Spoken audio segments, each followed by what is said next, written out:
En aquel atardecer de verano en Madrid. Cuando mi marido levantó el cheque de la herencia de mi madre y me gritó que me marchara de casa. Creí que esa era la traición suprema. Pero entonces mi hijo. El niño que siempre había sido mi ancla en la tormenta. Pronunció palabras que aplastaron lo poco que quedaba de mi alma. En ese instante, viéndolos a ambos unidos en mi contra en el hogar que yo había construido con amor y sacrificios, comprendí algo profundo. No me iría simplemente. Les haría pagar cada gota de dolor que me habían infligido. Y nunca lo verían venir. Me llamo María López. Y hasta hace 6 meses. Creía haber forjado el sueño español perfecto. A los 34 años. Trabajaba como analista financiera en una sucursal mediana del Banco Nacional en el centro de Madrid, donde había ascendido paso a paso durante los últimos 8 años. Cada mañana me despertaba en nuestra casa adosada en el barrio de Chamberí. Besaba a mi marido Diego. Me despedía y llevaba a nuestro hijo de 10 años, Enrique, al colegio antes de ir al trabajo. Era la vida que siempre había imaginado, estable, segura, aparentemente impecable. Diego y yo llevábamos 8 años casados. Nos conocimos en una barbacoa de amigos comunes, justo cuando yo salía de la universidad. Aún ingenua sobre el amor y ansiosa por construir un futuro con alguien. Él era encantador entonces, escalando en el mundo inmobiliario con sueños ambiciosos y una sonrisa confiada que me hacía creer que juntos podíamos conquistar cualquier cosa. En aquellos primeros días, me traía flores todos los viernes y dejaba notas adhesivas con chistes tontos en mi portátil. Pasábamos los fines de semana explorando mercados locales y planeando nuestro porvenir con vino barato y comida para llevar. Nuestro hijo Enrique llegó 2 años después del matrimonio. Y pensé que completaba el cuadro. Tenía el cabello oscuro de Diego, pero mis ojos verdes. Desde el momento en que nació, se convirtió en mi mundo entero. Reduje mis horas en el banco a pesar de la decepción de mi jefe, eligiendo estar presente en cada partido de fútbol, cada feria escolar, cada cuento antes de dormir. Diego parecía apoyarme al principio, incluso orgulloso de la madre devota que era. Pero los matrimonios, he aprendido, son como las casas antiguas, las grietas empiezan pequeñas, casi invisibles, hasta que un día el cimiento se derrumba. La primera fisura apareció hace 3 años, cuando Diego sugirió combinar todas nuestras cuentas para simplificar las cosas. Lo presentó como una decisión práctica, mostrándome hojas de cálculo y hablando de ventajas fiscales. Accedí. Aunque algo en mi estómago se retorció cuando le entregué la información de mi cuenta personal. Los cambios fueron graduales. Diego empezó a revisar los extractos de la tarjeta de crédito con un rotulador, cuestionando cada compra. ¿Por qué necesitabas esa blusa nueva? ¿No compraste una el año pasado? ¿O 40 euros en material escolar para Enrique parece excesivo? Lo enmarcaba como presupuestar. Ser responsables. Planificar el fondo universitario de Enrique. Me encontré pidiendo permiso para comprar la comida semanal, justificando cada gasto, guardando recibos como pruebas en un juicio que no sabía que estaba en curso. En el trabajo, mis colegas me invitaban a almorzar. Y yo inventaba excusas porque sabía que Diego vería el cargo y me interrogaría por malgastar en ensaladas caras. Mi amiga Sara, de contabilidad, notó que había dejado de unirme a las copas de los viernes. ¿Todo bien en casa?, me preguntó una vez. Y forcé una sonrisa, diciendo que solo éramos cuidadosos con el dinero mientras el mercado estaba volátil. El control se extendió más allá de las finanzas. Diego hacía comentarios sutiles sobre mi apariencia, siempre disfrazados de preocupación. Ese vestido te hace parecer cansada. Karine, O quizás deberías enfocarte más en el hogar en lugar de buscar ese ascenso. Enrique necesita estabilidad. Cada comentario era un corte pequeño, tan mínimo que me decía a mí misma que era hipersensible. Pero esos cortes se acumulaban. Y me encontré cuestionándolo todo, mis elecciones de ropa, mi crianza, mis ambiciones profesionales. Sin embargo, a pesar de todo, mantenía la imagen de nuestra familia en público. Diego era el marido perfecto, con su mano en mi espalda baja en las fiestas de la empresa, alardeando de mis habilidades analíticas ante sus clientes, llamándome su media naranja con esa sonrisa ganadora. Los amigos envidiaban nuestra relación. Mi compañera de universidad una vez dijo: «Tienes suerte, María. Diego te adora absolutamente». Si supiera que esa adoración venía con un precio que pagaba en pequeñas rendiciones de autonomía cada día. Me convencí de que era normal. Que todos los matrimonios requieren compromiso. Que era dramática cuando, tarde en la noche, me encerraba en el baño y lloraba en silencio en una toalla para que Diego no oyera y preguntara qué me pasaba. Ahora, mirando atrás, veo cómo magistralmente había construido mi jaula, barra por barra, haciendo que cada restricción pareciera protección, cada limitación pareciera amor. Era una analista financiera que no podía acceder a su propia cuenta bancaria sin permiso. Era una madre que tenía que justificar comprar zapatos nuevos a su hijo. Era una esposa que había olvidado que se sentía al tomar una decisión sin temor a las consecuencias. Pero incluso los pájaros enjaulados recuerdan lo que significa volar. Y a veces, solo hace falta un momento de crueldad excesiva para recordarles que aún tienen alas. La llamada llegó un martes por la mañana en marzo. Estaba revisando informes trimestrales cuando mi teléfono vibró con el número de mi tía. María. Karine, Su voz estaba espesa de lágrimas. Tu madre falleció en paz esta mañana. El mundo se detuvo. Mi madre había luchado contra el cáncer durante 2 años. Pero de alguna manera me había convencido de que lo vencería. Solo tenía 62 años. Lo suficientemente joven para ver a Enrique graduarse. Para sostener a futuros nietos. Para viajar a París como siempre soñó. Salí del trabajo inmediatamente, conduciendo por las calles empapadas de lluvia de Madrid mientras los recuerdos inundaban mi mente. Mamá enseñándome a equilibrar libretas de cheques a los 12. Su orgullo cuando entré en la universidad. La forma en que me abrazó cuando Diego y yo tuvimos nuestra primera gran pelea. El funeral fue pequeño pero hermoso. Mamá había pedido simplicidad, solo familia y amigos cercanos en el cementerio con vistas al retiro. Diego interpretó al marido solidario a la perfección. Su brazo alrededor de mí durante el servicio, manejando logística que no podía enfrentar. Enrique lloró en silencio a mi lado. Y lo abracé fuerte. Ambos llorando a la abuela que le enseñó ajedrez y horneaba galletas de azúcar cada domingo.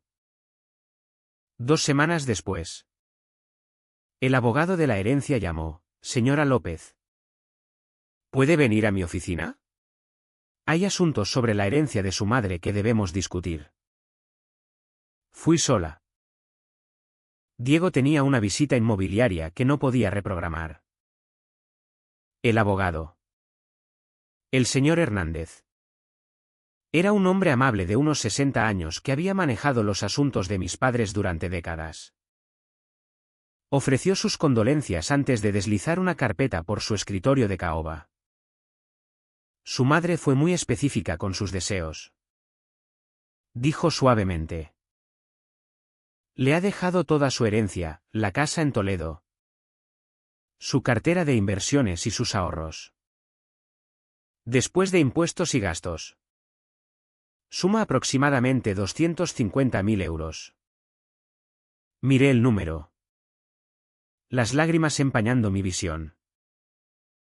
Mamá había vivido tan modestamente. Conduciendo el mismo SEAT durante 15 años. Recortando cupones.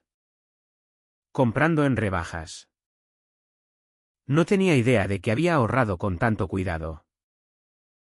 También le dejó esto. Dijo el señor Hernández. Entregándome un sobre con mi nombre en la caligrafía cuidadosa de mamá. Dentro. Su carta era breve pero poderosa. Mi querida María. He visto cómo has sacrificado tanto por los demás. Este dinero es para ti y Enrique. Sigue tus sueños. Empieza ese negocio del que solías hablar. Asegura la educación de Enrique. No dejes que nadie te haga pequeña. Eres más fuerte de lo que sabes. Con amor. Mamá. Me senté en mi coche después. Sollozando. Mamá había visto lo que yo intentaba ocultar. Sabía de la jaula que me había construido. Y esta era su forma de darme la llave. Cuando se lo conté a Diego esa noche, su reacción me sorprendió. Me abrazó, besando mi frente. Es maravilloso. Karine, Tu madre siempre pensaba en el futuro. Pero sentí sus dedos apretarse en mis hombros. Deberíamos ponerlo en la cuenta de alto rendimiento mañana. Yo me encargo de la transferencia. En realidad. Dije con cuidado. Estaba pensando en apartar 150.000 euros para el fondo universitario de Enrique. Y quizás usar el resto para empezar esa firma de consultoría financiera de la que siempre he hablado. La cara de Diego cambió casi imperceptiblemente. No tomemos decisiones precipitadas mientras estás de luto. El dinero no va a ninguna parte. En los días siguientes, se volvió inusualmente atento. Me trajo desayuno a la cama. Sugirió un fin de semana en Valencia. Incluso me animó a ir de compras con Sara. Cómprate algo bonito, dijo, dándome una tarjeta de crédito. Te lo mereces después de todo. Debería haber reconocido el patrón, la amabilidad repentina que siempre precedía a que me quitara algo. Pero el duelo me había hecho vulnerable. Y su gentileza se sentía como consuelo. Una semana después, me presentó formularios. Solo transfiriendo la herencia a nuestra cuenta conjunta de inversiones. Dijo casualmente durante la cena. Mejores rendimientos que los ahorros. Ya hablé con mi corredor. Nos puede meter en excelentes oportunidades. No he decidido. Dije. La voz de Diego llevó ese filo que conocía demasiado bien. Tu madre nos confió este dinero. ¿No quieres ser inteligente con él? ¿O vas a malgastarlo como hiciste con tus elecciones de inversión en el plan de pensiones el año pasado? En realidad, había obtenido un 12% de retorno en mi plan de pensiones. Pero Diego me había convencido de que era suerte. No habilidad. Ahora, con la carta de mamá en mi joyero y su fe en mí aún resonando, dudé. Necesito más tiempo para pensar. Dije en voz baja. La mandíbula de Diego se tensó. Bien. Pero el mercado no esperará tu procesamiento emocional. Cada día que demoramos es dinero perdido. Esa noche, me quedé despierta pensando en las palabras de mamá. No dejes que nadie te haga pequeña. Por primera vez en años. Me pregunté qué se sentiría al tomar una decisión completamente mía. La herencia no era solo dinero. Era posibilidad. Libertad. Una oportunidad para reclamar la persona que había sido antes de aprender a pedir permiso para existir. No sabía entonces que Diego ya había hecho sus propios planes para el último regalo de mamá. Pero estaba a punto de descubrir que había profundidades en su necesidad de control que nunca había imaginado. Aquel sábado por la tarde de julio empezó como cualquier otro. Enrique estaba en la fiesta de cumpleaños de un amigo. Y decidí revisar nuestras finanzas mientras Diego mostraba propiedades. Lo había pospuesto durante semanas. Pero algo, llámalo intuición o el espíritu de mi madre, me urgió a mirar. Inicié sesión en la banca en línea con la contraseña que Diego no sabía que conocía. La había escrito en un post-it meses atrás. Pensando que no la había visto. Mi ritmo cardíaco ya estaba elevado. Como si estuviera haciendo algo prohibido al verificar mi propio dinero. La cuenta corriente parecía normal. Luego cliqué en la cuenta de inversiones donde Diego había insistido en transferir la herencia de mamá para mejores rendimientos. La página cargó. Y miré la pantalla. Segura de que estaba leyendo mal. Saldo, 3.472 euros. Eso no podía ser correcto. Solo 3 semanas atrás. Había visto el estado mostrando 248.000 euros. Mis manos temblaron mientras revisaba el historial de transacciones. Ahí estaba, múltiples transferencias en los últimos 10 días. Todas a una cuenta que no reconocía. La más grande era de 180.000 euros. Transferida justo ayer. Imprimí todo. Mi mente acelerada. Luego revisé la caja fuerte donde guardábamos documentos importantes. El cheque de la herencia del patrimonio había desaparecido. Junto con varios documentos que había firmado recientemente. Diego había dicho que eran para fines fiscales. Oí su BMW entrar en el garaje. Todo mi cuerpo temblaba. Pero ya no era miedo. Era rabia. Rabia pura y cristalina que cortaba años de dudas sobre mí misma. Hola. ¿Cariño? Llamó Diego. Entrando en la cocina donde yo estaba con los estados impresos esparcidos por el mostrador de granito. ¿Cómo fue la visita? ¿Dónde está el dinero de mi madre? ¿Diego? Se detuvo a mitad de paso. Su sonrisa de vendedor fallando por un segundo antes de recuperarse. ¿De qué estás hablando? Empujé los papeles hacia él. 248.000 euros. Desaparecidos. ¿Dónde están? Su rostro se transformó entonces. La máscara cayendo por completo. No más pretensión de marido cariñoso. Sus ojos se volvieron fríos. Calculadores. Lo invertí en algo que realmente generará rendimientos. No en tu fantasía patética de negocio. Lo robaste. Ese dinero era mío. Mamá me lo dejó a mí y a Enrique. Nuestro. Corrigió bruscamente. Estamos casados. ¿Recuerdas? Lo tuyo es mío. Y francamente.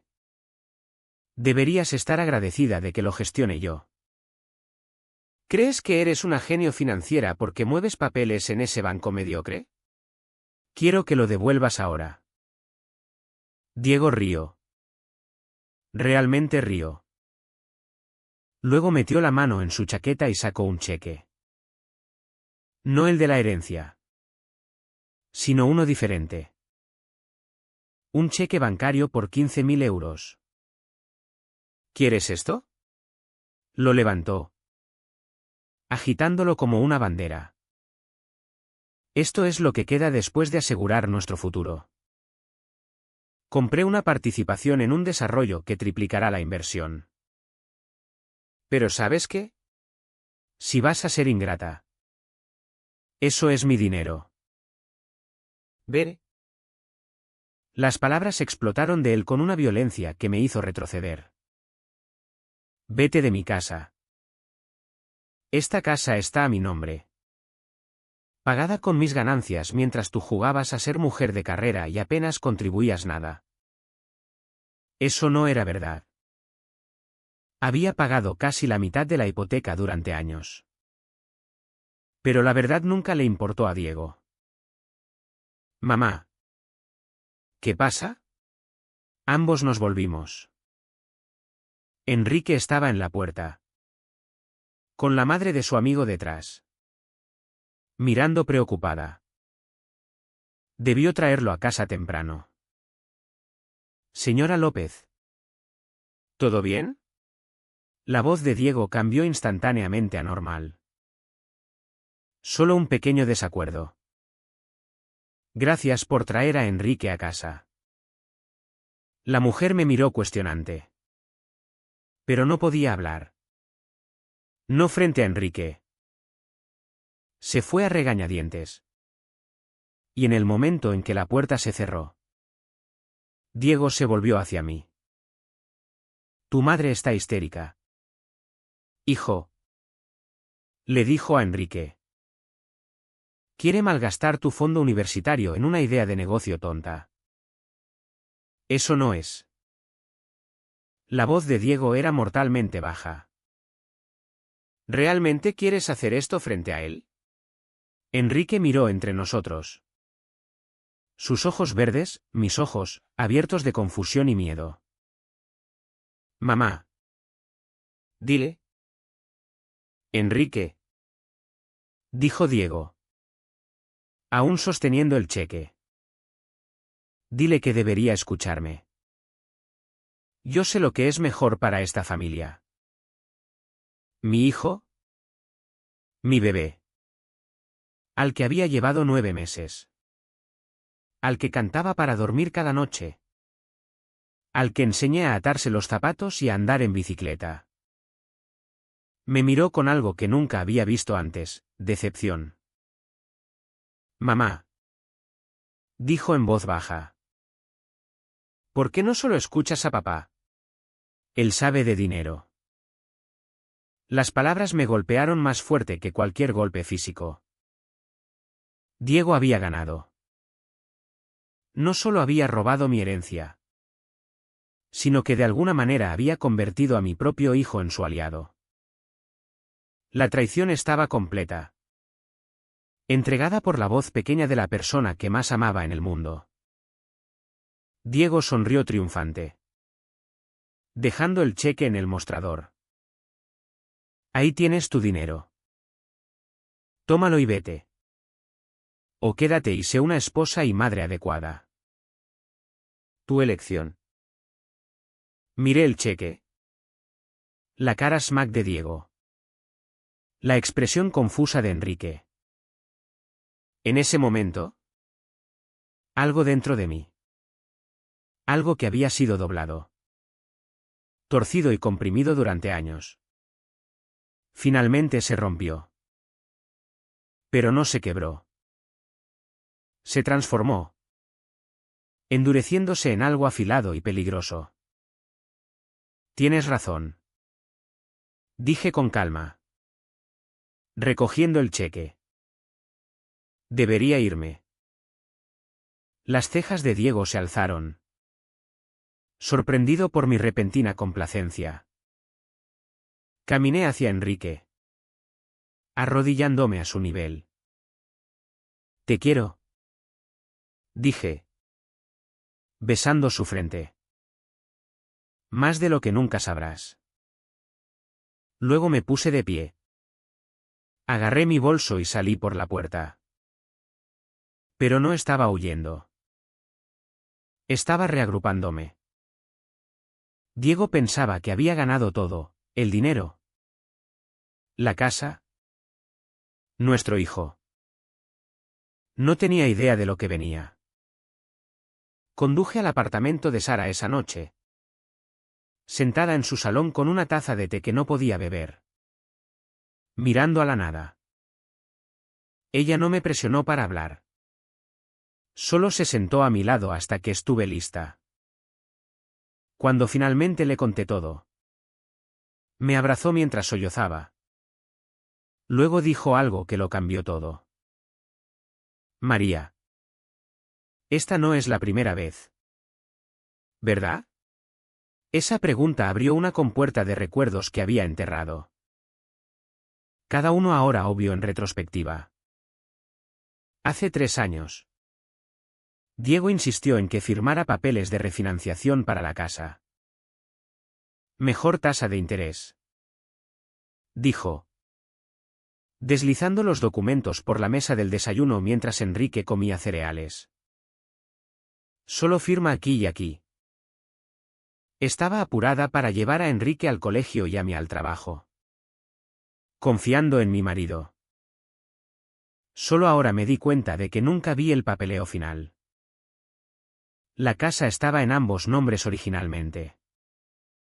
¿Aún lo estaba? Luego estaba el collar de perlas de mi abuela. El que usó en su boda y me dio para la mía. Desapareció el año pasado. Diego me ayudó a buscar por todas partes. Incluso llamando a la compañía de seguros por una posible reclamación. Había sido tan solidario.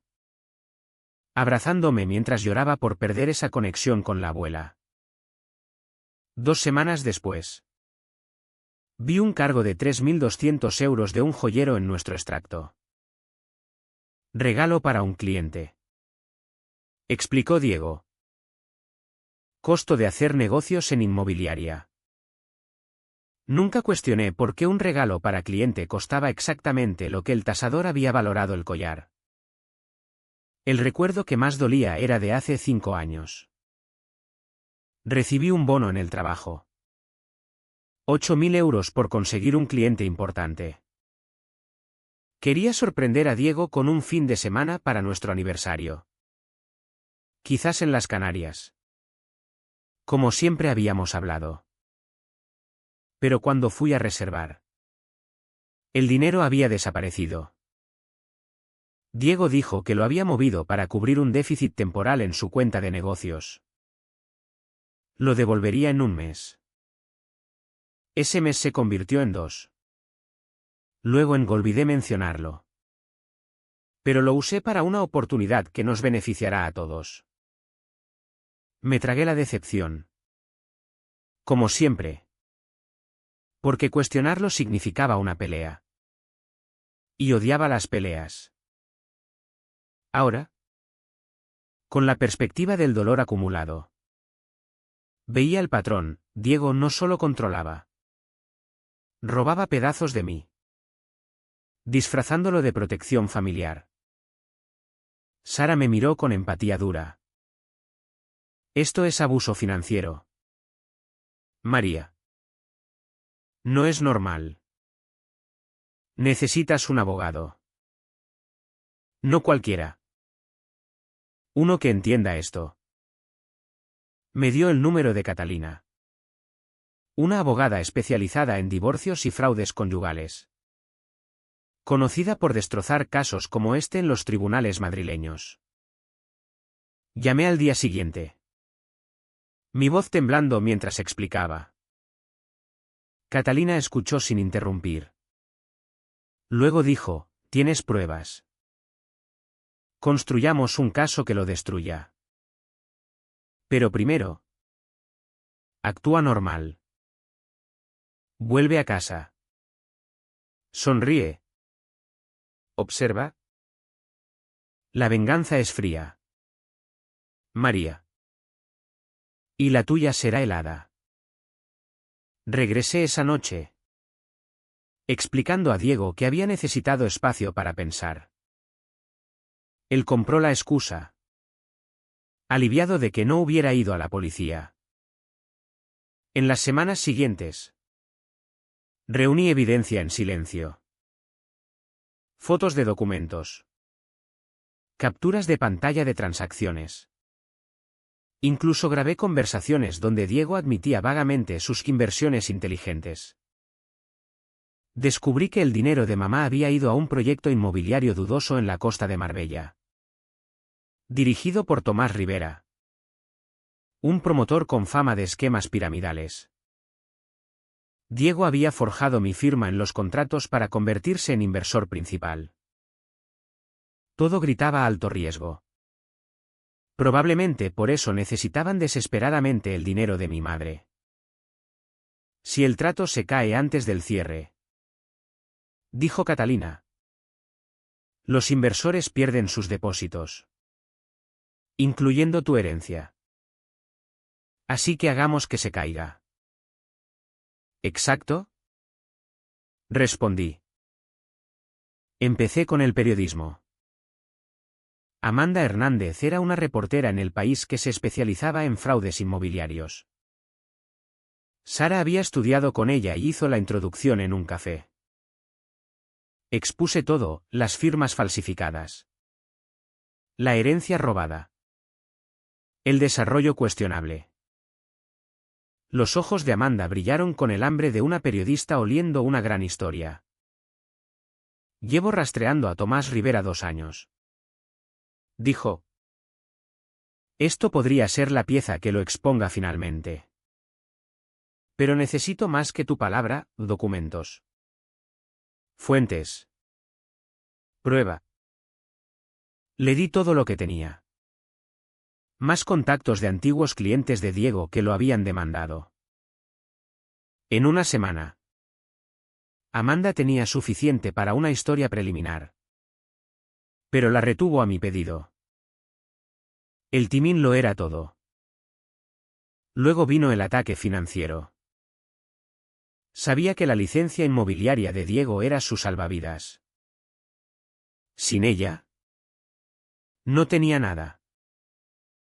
Presenté una queja ante el Colegio de Agentes de la Propiedad Inmobiliaria, proporcionando evidencia de sus actividades fraudulentas. Abrieron una investigación inmediatamente. Pero la obra maestra fue lo que Catalina descubrió. Diego no había pagado impuestos sobre sus comisiones durante 3 años, ocultándolo a través de una empresa fantasma. Lo reportamos a Hacienda. La notificación de auditoría llegaría justo cuando todo colapsará. Mientras tanto, mantuve mi actuación en casa. Sonreía en la cena. Ayudaba a Enrique con los deberes. Incluso asistí a la barbacoa de la empresa de Diego donde su amante, Beatriz, tuvo la audacia de estrechar mi mano y elogiar mi ensaladilla rusa. Quería decirle que su novio estaba a punto de perderlo todo. Pero solo sonreí y le di las gracias por venir. La parte más dura era Enrique. Se había distanciado desde ese sábado horrible, confundido por dinámicas que no entendía. No podía explicarle aún. Diego usaría cualquier signo de mis planes en su contra en una batalla por la custodia. Así que lo amé en silencio, ferozmente, documentando cada momento en que lo cuidaba mientras Diego trabajaba tarde o jugaba al golf con clientes. 4 semanas antes de que el proyecto inmobiliario cerrara, hice mi primer movimiento público. Catalina presentó los papeles de divorcio y una demanda por fraude y robo. Time precisamente para jueves por la tarde. Para el viernes por la mañana. Todo el círculo profesional de Diego lo sabría. Pero no paramos ahí.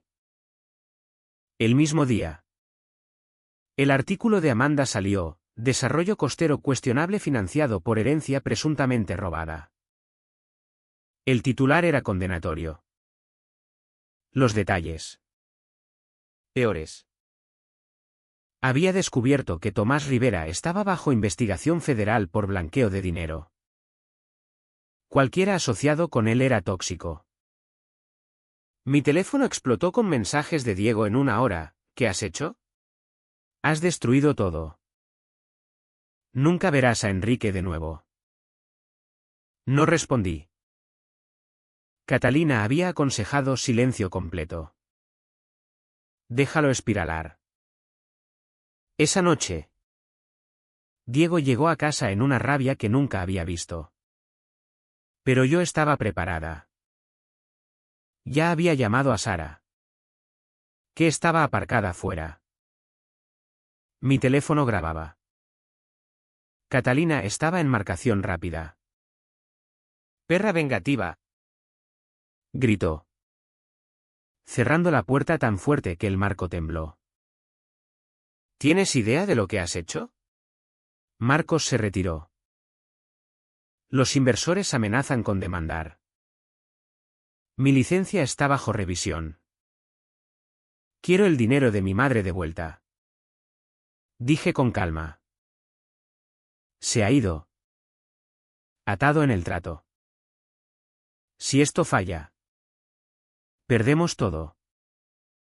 No. Diego. Tú pierdes todo. Esa era mi herencia que robaste. Su cara se puso morada. Por un momento, pensé que me golpearía. Pero Enrique apareció en la puerta. Y Diego se forzó a calmarse. Enrique. Ve a tu habitación. Dijo. Papá. ¿Qué pasa? Tu madre intenta destruir nuestra familia. Me puse de pie. No. Enrique. Tu padre robó el dinero que la abuela dejó para tu educación.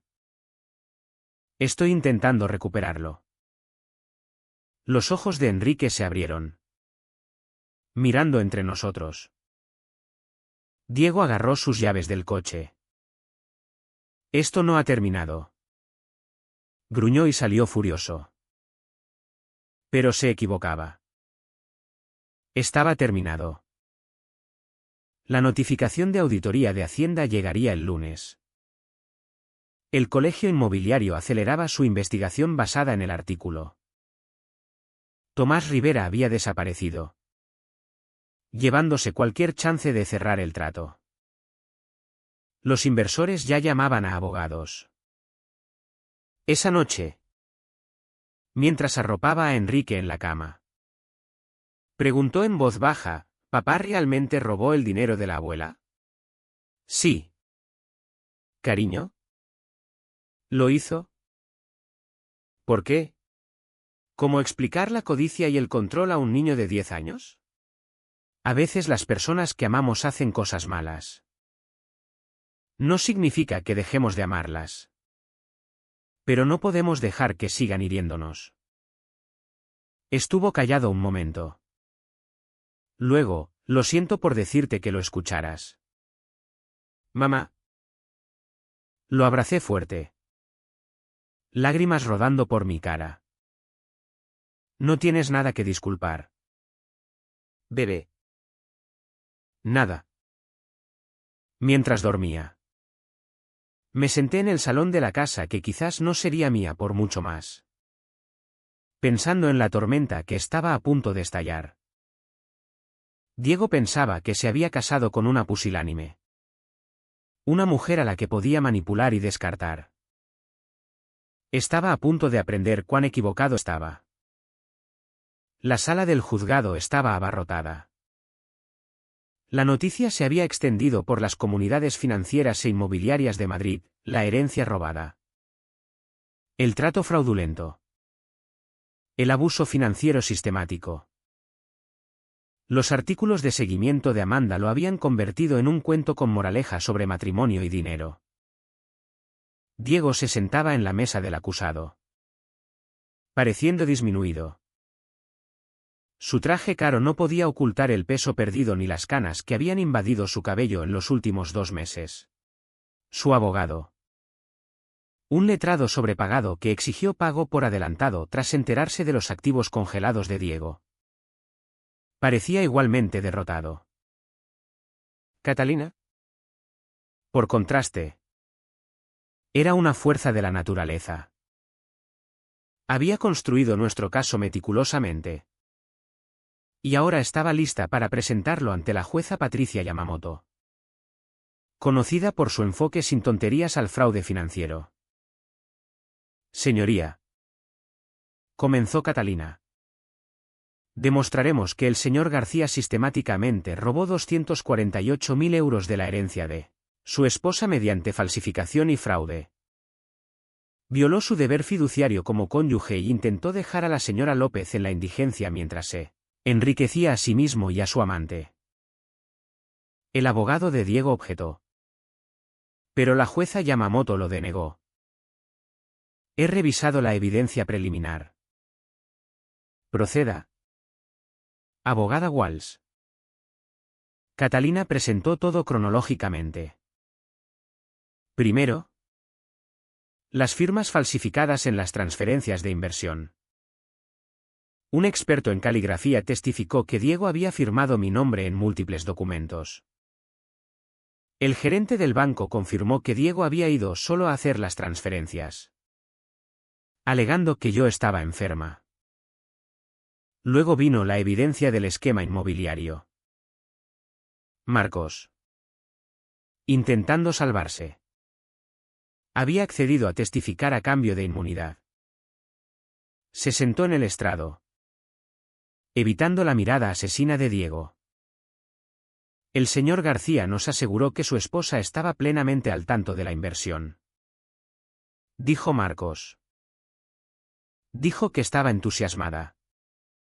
Pero luego me dijo en privado que la mantuviera en la oscuridad porque no entendería la sofisticación del trato. El affair con Beatriz vino después. Catalina había citado sus mensajes de texto y correos. La expresión de la jueza se volvió cada vez más severa mientras Catalina leía selecciones en voz alta. Una vez finalizado el divorcio, tendremos suficiente para comprar esa casa en La Moraleja. Había escrito Beatriz. Solo asegúrate de que María no consiga nada. Había respondido Diego. Ya lo estoy preparando para que parezca inestable. Eso era nuevo para mí.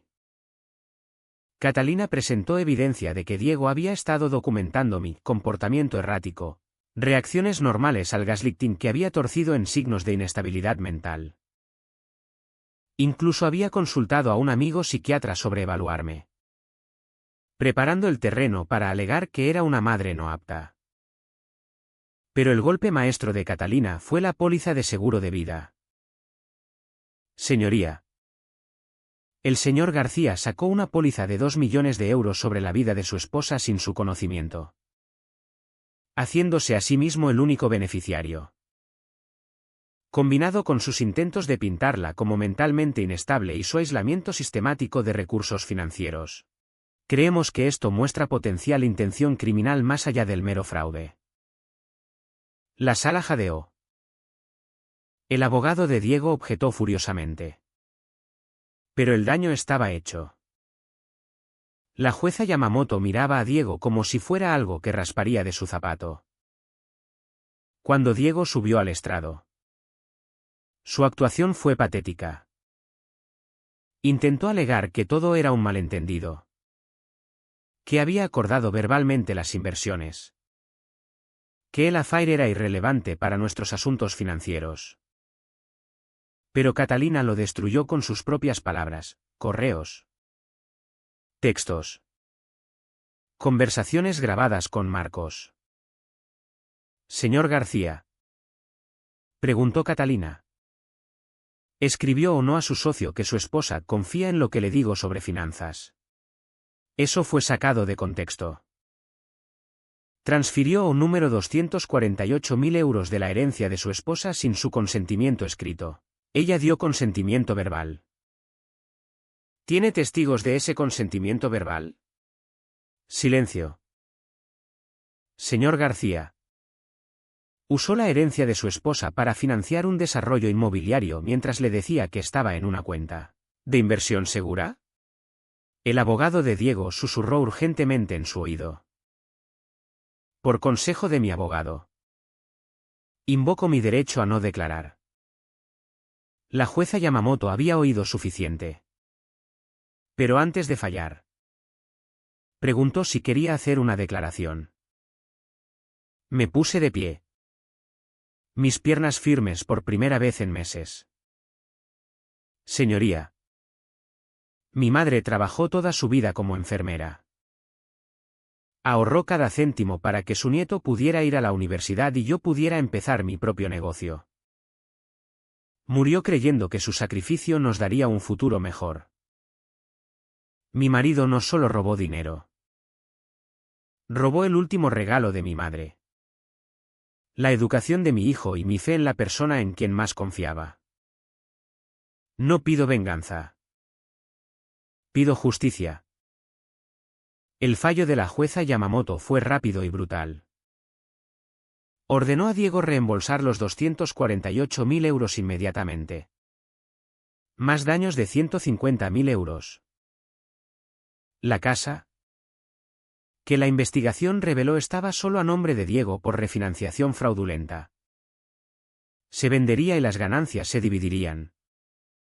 Con mi porción aplicada primero al juicio. Me concedió la custodia completa de Enrique con visitas supervisadas para Diego. También remitió el caso a la división criminal para enjuiciamiento. Pero la mejor parte vino al final. Señor García, dijo la jueza Yamamoto. Su voz helada. He visto muchos casos de abuso financiero en mis 20 años en el banquillo.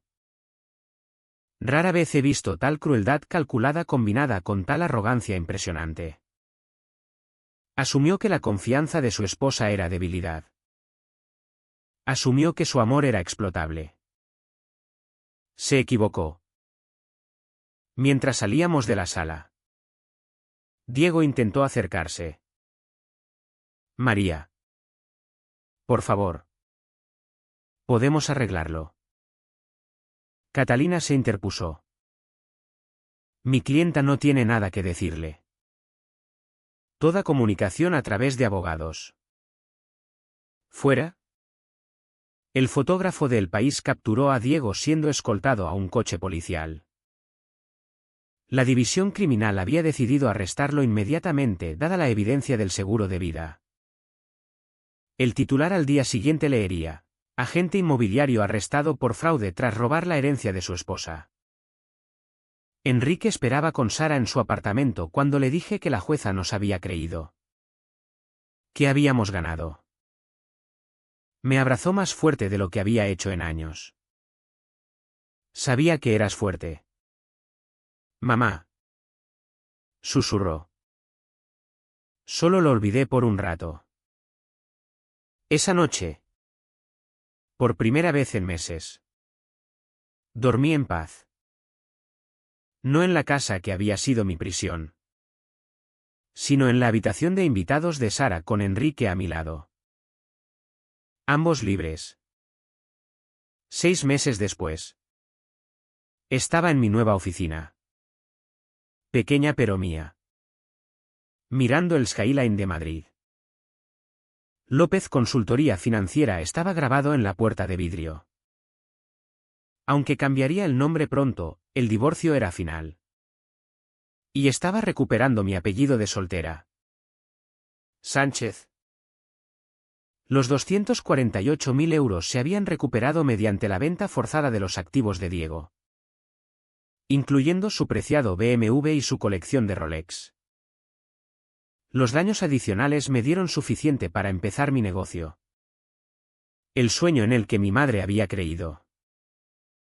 3 clientes ya habían firmado, incluyendo 2 mujeres que leyeron sobre mi caso y querían una asesora financiera que entendiera el abuso financiero. La caída de Diego había sido completa y muy pública. Su licencia inmobiliaria fue revocada. El juicio criminal resultó en 2 años de prisión por fraude y falsificación. Su empresa se disolvió de la noche a la mañana cuando los clientes huyeron. Beatriz desapareció en el momento en que su dinero se fue, ya unida a otro objetivo rico al otro lado del país. El proyecto de Marbella colapsó. Llevándose a varios inversores con él, Marcos declaró quiebra y se mudó a Andalucía. Pero la verdadera victoria no era ver la destrucción de Diego. Era reconstruir lo que había intentado romper. Enrique estaba floreciendo. La terapia le ayudó a entender que el amor no debería venir con condiciones. Que el comportamiento de su padre no era su culpa. Se unió al club de robótica en su nuevo colegio y hizo amigos que no sabían nada del escándalo. La semana pasada, ganó el segundo lugar en una competición regional. Mamá. Mira, dijo, mostrándome su trofeo. Mi profesor dice que tengo un don para resolver problemas. Igual que tú. Esas palabras sanaron algo en mí que Diego había roto, mi confianza no solo como profesional, sino como madre. La puerta de mi oficina se abrió y Sara entró con café y pasteles de nuestra panadería favorita. Se había convertido en mi primera empleada, dejando el banco para ser mi gerente de operaciones. Tu llamada de las 10 confirmada, dijo, dejando mi latte. También. Amanda de El País quiere saber si hablarás en ese taller de alfabetización financiera el mes que viene. Dile que sí. Respondí. Si mi historia podía ayudar a una mujer a reconocer las señales de abuso financiero, valía la pena compartirla. Mi teléfono vibró con un texto de Catalina, vi el artículo sobre el lanzamiento de tu negocio. Tu madre estaría orgullosa. Tenía razón. La herencia de mamá había hecho exactamente lo que pretendía, darme libertad y asegurar el futuro de Enrique. Su fondo universitario estaba completamente financiado ahora, protegido en un fideicomiso que nadie podía tocar salvo él. Mantengo una foto en mi escritorio, mamá y yo en mi graduación universitaria. Ambas sonriendo. Al reverso. Escribió, mi niña brillante. Nunca dejes que nadie apague tu luz. Aprendí esa lección de la manera dura. Diego había intentado extinguir esa luz por completo, convenciéndome de que era nada sin él. Pero esto es lo que nunca entendió, no puedes matar algo que viene de dentro. Puedes suprimirlo. Atenuarlo. Casi asfixiarlo. Pero dado el más pequeño oxígeno, ruge de vuelta a la vida. La investigación reveló toda la extensión de las decepciones de Diego. Había planeado divorciarse de mí una vez cerrado el trato inmobiliario, usando la documentación falsa de mi inestabilidad para reclamar custodia completa y evitar pensión. La póliza de seguro de vida era su plan de respaldo. Nunca sabré hasta dónde habría llegado. Y no quiero. Desde la prisión. Envió una carta llena de culpas y acusaciones. La quemé sin terminarla. Tenía derecho a visitas supervisadas con Enrique. Pero Enrique eligió no ir. Quizás algún día, dijo. Cuando esté listo. Cuando él esté realmente arrepentido. No solo arrepentido de que lo pillaran. La sabiduría de mi hijo me asombraba diariamente. Mientras me preparaba para mi primera reunión con un cliente, pensé en la mujer que había sido un año atrás, asustada de gastar 40 euros sin permiso, convencida de que era incapaz de manejar dinero a pesar de mi expertise. Esa mujer se sentía como una extraña ahora. Alguien por quien lloraba pero no podía resucitar. Esta nueva versión de mí María Sánchez. Dueña de negocio. Superviviente. Madre, ella era quien siempre debí ser. Diego había intentado enterrarla bajo años de manipulación y control. Pero no puedes enterrar algo destinado a crecer. No somos víctimas de nuestras circunstancias. Somos semillas. Y a veces hace falta ser enterrada en la oscuridad para finalmente entender que siempre estuvimos destinadas a romper hacia la luz. Mi ordenador sonó con un email de un cliente potencial. Leí sobre tu historia. Mi marido controla todas nuestras finanzas y tengo miedo. ¿Puedes ayudarme a entender mis opciones? Respondí inmediatamente, sí. No estás sola y eres más fuerte de lo que sabes. Porque si algo aprendí de este viaje, es que la venganza no es destruir a quienes nos hirieron. La verdadera venganza es construir algo hermoso de las cenizas que dejaron atrás. Es probar que sus intentos de rompernos solo revelaron cuán irrompibles somos realmente. Diego quería que desapareciera. Que me convirtiera en nada. En cambio, me convertí en todo lo que intentó prevenir, exitosa. Independiente. Libre. Y esa era la mayor venganza de todas. La puerta se abrió de nuevo. Enrique entró. Mochila al hombro. Listo para que lo llevara al colegio antes de mi reunión. ¿Lista? ¿Mamá? Siempre. Dije. Agarrando mis llaves. Mientras caminábamos juntos hacia la mañana madrileña. Me di cuenta de que esto era lo que parecía la victoria. No el triunfo en el juzgado ni los titulares. Sino este momento quieto de libertad. Caminando al lado de mi hijo hacia un futuro que finalmente era completamente nuestro.